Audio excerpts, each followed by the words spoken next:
La prochaine élection présidentielle à Taïwan entraînera probablement l'arrivée d'un autre chef du Parti démocrate progressiste, DPP, au pouvoir, annonçant 4 années supplémentaires de coercition militaire chinoise et un risque accru de guerre. Les élections législatives concurrentes, quant à elles, donneront probablement lieu à une division en 3 qui pourrait faciliter la transition énergétique, la diversification économique et le renforcement militaire de Taïwan à court terme, mais pourrait aggraver aussi l'impasse politique à long terme. Les élections présidentielles et législatives de Taïwan auront lieu en janvier 2024. Les principaux prétendants à la présidence sont William Lai, du Parti progressiste démocratique DPP, qui est un libéral sino-sceptique, et Hu Yuhi, du Parti conservateur et relativement pro-Chine. La course présidentielle à 4 déterminera la trajectoire de la politique commerciale de Taïwan, le risque de guerre avec la Chine et les perspectives d'une impasse politique partisane dans le pays. Parallèlement au scrutin présidentiel, Taïwan organisera également des élections pour nommer les membres du yuan législatif du pays, à savoir leur parlement, où le DPP contrôle actuellement 64 des 113 sièges de l'organe monocaméral.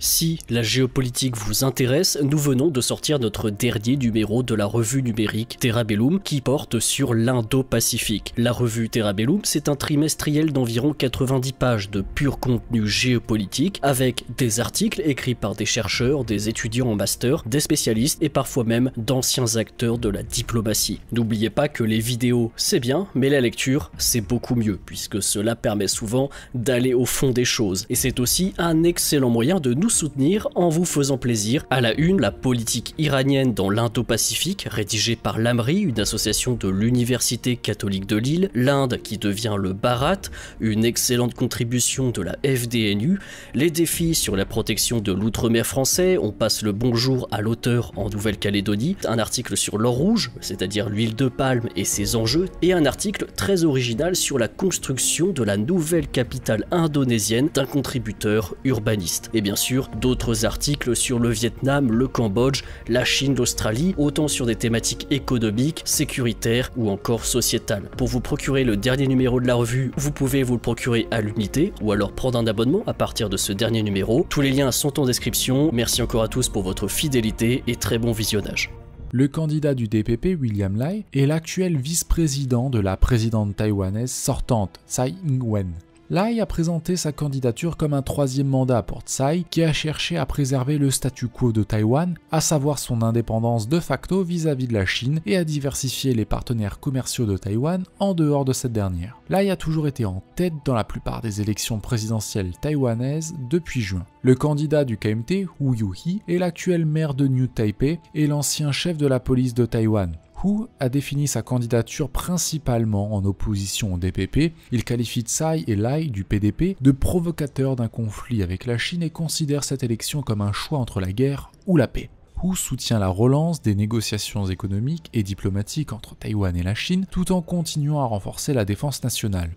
En octobre, un sondage présidentiel de Taiwan News montrait Lai en tête avec 33% de soutien, suivi de Ko avec 23%, Hu avec 20% et Gu avec 9%. Les 15% restants étant présents des électeurs taïwanais indécis. Cette élection intervient dans un contexte d'inquiétude croissante en matière de sécurité nationale à Taïwan, en réponse à l'escalade des menaces chinoises et à l'intensification de la concurrence entre les États-Unis et la Chine sur l'île, que les deux puissances mondiales considèrent comme un pilier de la domination maritime de l'Indo-Pacifique. Depuis les années 1990, le soutien des Taïwanais à l'unification avec la Chine a pratiquement disparu. Et la plupart des Taïwanais se contentent de préserver l'indépendance de facto de Taïwan. Pékin n'est cependant pas satisfait de ce statu quo. Depuis 2012, le président chinois Xi Jinping a lié l'unification de la Chine avec Taïwan au grand rajeunissement de la Chine vers le statut de superpuissance. Et il a exhorté l'armée à être prête à envahir Taïwan si nécessaire d'ici la fin de son 3e mandat en 2027. Les États-Unis tentent depuis longtemps de trouver un équilibre entre le soutien à la souveraineté de Taïwan et l'évitement d'une guerre avec la Chine, tout en préservant la domination militaire américaine en Asie. Cet exercice d'équilibre est cependant devenu plus difficile depuis 2020, alors que Pékin a mené des exercices militaires de plus en plus importants autour de Taïwan et que les législateurs américains ont intensifié leurs visites sur l'île. Dans ce contexte, la question de la souveraineté est devenue plus importante pour les électeurs taïwanais que lors des précédentes élections présidentielles. En août 2022, la Chine a mené ses plus grands exercices militaires de tir réel autour de Taïwan depuis près de 3 décennies. perturbant ainsi le trafic maritime et aérien sur les voies de navigation très fréquentées de Taïwan. Pendant ce temps, depuis fin 2020, les incursions de l'armée de l'air et de la marine chinoise dans la zone non officielle d'identification de la défense aérienne de Taïwan sont devenus un phénomène quasi quotidien. Alors que les sondages indiquent actuellement que Lai est plus susceptible de remporter la présidence, cela pourrait changer si quelqu'un se retirait de la course ou si l'opposition s'unissait derrière un candidat. Lai est régulièrement en tête des sondages présidentiels depuis juin, suivi par Ko et Hu, généralement dans cet ordre. Gu étant loin en 4e position. De plus, si les candidats de l'opposition s'unissent tous d'une manière commune, une perspective raisonnable étant donnée que Ko et Hu partagent à la fois le pragmatisme économique et les priorités de défense nationale. Ils pourraient vaincre Lai dans les faits. Une victoire de Lai exacerberait la coercition militaire de la Chine contre Taïwan et pourrait accroître le risque d'un conflit. Cela accélérerait également les sanctions technologiques occidentales imposées à la Chine et l'exode des entreprises vers des refuges proches comme le Japon et Singapour. Taipei renforcera ses relations avec les États-Unis pour accélérer la réalisation des ventes d'armes américaines à Taïwan. Taipei autorisera également des visites fréquentes de législateurs américains à Taïwan en guise de démonstration de souveraineté, attisant les tensions entre les États-Unis et la Chine. La Chine, cependant, considérerait un 3e mandat du DPP comme un signe d'échec des perspectives d'unification pacifique et accélérerait ainsi sa coercition militaire contre Taïwan, en menant des exercices militaires plus importants et plus fréquents au cours des 4 prochaines années. Dans le même ordre d'idées, la Chine mènerait également davantage d'exercices visant à perfectionner ses capacités de blocus, une première étape utile dans un scénario de guerre. Ces évolutions augmenteraient la perspective de menaces mondiales et accéléreraient la diversification des activités et des investissements, y compris dans l'industrie des semi-conducteurs, à savoir hors de Chine, de Hong Kong et de Taïwan, vers des économies refuges comme le Japon et Singapour. Ces menaces feront également proliférer les restrictions technologiques américaines et européennes comme un moyen de freiner le développement militaire et technologique de la Chine. Un 3e mandat du gouvernement DPP briserait la tendance de Taïwan à alterner les partis tous les 2 mandats, ce qui pourrait conduire la Chine à accélérer son calendrier d'invasion de Taïwan, alors que Pékin devient convaincu que son parti favori, le KMT, est moribond et que Taïwan, sous le DPP, n'acceptera jamais l'unification politique. Néanmoins, une invasion resterait improbable jusqu'en 2027, compte tenu de la fragile reprise économique de la Chine et de sa modernisation militaire incomplète. Un gouvernement du KMT réduirait les tensions militaires et renforcerait les liens économiques avec la Chine. Mais le mécontentement civil à l'égard de la Chine entraverait la politique du KMT et pourrait aboutir à une présidence d'un seul mandat. Si le KMT gagne, Taipei tentera de reprendre la tactique de l'ancien président Ma Ying-jeou de 2008 à 2015, consistant à améliorer autant que possible les liens économiques avec la Chine, tout en résistant aux avancées de Pékin dans les discussions d'unification politique. Cependant, depuis que Ma a quitté ses fonctions, les citoyens taïwanais sont devenus considérablement plus sceptiques quant aux machinations politiques de Pékin, en particulier après les manifestations de Hong Kong en 2020. Ainsi, le KMT pourrait faire face à de nouvelles manifestations de masse à Taïwan, comme le mouvement Tournesol de 2014, en particulier si les citoyens croient que leur liberté ou la sécurité nationale de Taïwan sont menacées.